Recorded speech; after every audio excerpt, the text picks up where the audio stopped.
just got back from a show and we have some counterfeit gold pieces. So we're going to end them by going squishy this time.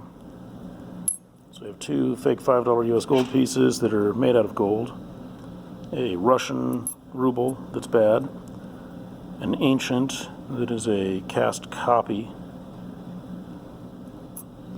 and then a really bad $1 gold piece that's just laughably counterfeit. So what we're going to do, we're going to put them to some very high pressure in the hydraulic press.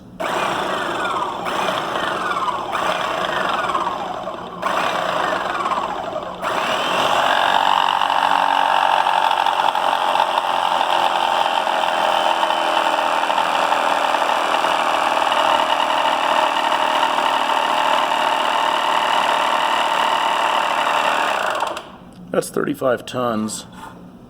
Let's see how that treated them.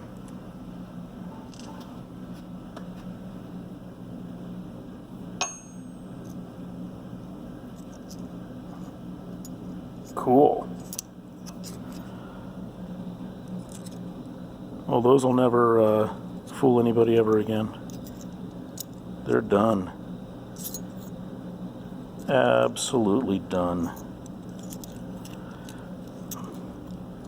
So anyway, we destroy all counterfeits that come our way, and we do these videos so people know that we actually destroyed them. It makes kind of a cool blockage look. But this way they're completely destroyed forever, and they will never, ever have a negative effect on the market ever again. So it definitely makes for some interesting look. So we'll go ahead and melt these down now and recycle them, and that will be the end of these guys forever. Thank you.